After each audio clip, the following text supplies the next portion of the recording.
Anijet e peshkimit nuk zbatojnë urdhrin e Drejtorisë së Shërbimeve të Peshkimit dhe Akuakulturës. Kjo e fundit kishte lënë një afat prej 7 ditësh për të mundësuar heqjen e anijeve turistike, që kishin zënë vendet e anijeve të peshkimit, por nuk ka ndodhur kështu.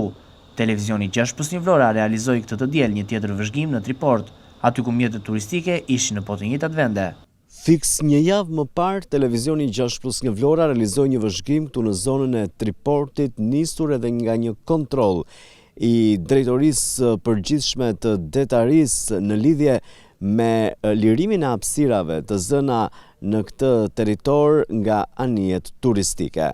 E ndërsa anijeve u la një afat kohor i cili tashmë ka skaduar, gjatë këtij vëzhgimi realizuar këtë të diel nga televizioni Ynë, vihet re se nuk është marrë asnjë mas dhe se anijet turistike vijojnë të jenë të ankoruara në territorin ku në fakt duhet të ishin të ankoruara anijet e peshkimit, duke u bërë pengesë serioze për to.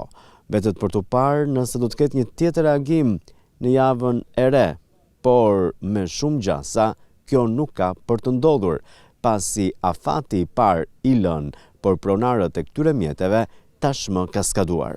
Porti i peshkimit në Vlorë po penalizohet. Vendet ku anijet e peshkimit duhet të ankorohen po zaptohen nga anijet turistike. Në këtë kuadër, Drejtoria e Shërbimeve të Peshkimit dhe Akuakulturës ka nisur njoftimin e subjekteve, apo thënë ndryshe pronarëve të mjeteve lundruese turistike. Madje javën e kaluar njoftuan dhe publikisht mjetet, por në fakt të diel, sikundë ndiqni dhe pamjet, nuk ka lëvizur asgjë. Në zbatim të nenit 65 për menaxhimin e infrastrukturës së peshkimit dhe format e tij, të ligjit për peshkimin, të gjitha mjetet lundruese pa licenca peshkimi, që janë ato turistike, që ndodhen të ankoruara në portin e peshkimit në Vlorë, duke sjellë pengesa për zhvillimin normal të aktivitetit të peshkimit, të marrin masa të menjëhershme për largimin e këtyre mjeteve. Nëse masat nuk merren brenda 7 ditësh nga marrja e këtij njoftimi, anijet turistike do të gjobiteshin me 15.000 euro deri në sekuestrim mjeti. Drejtoria e Peshkimit kërkon për këtë bashkëpunimin e Drejtorisë së Kufirit dhe Migracionit, si dhe Kapitanerisë së Vlorës, por deri më tani këtë bashkëpunim nuk e ka gjetur.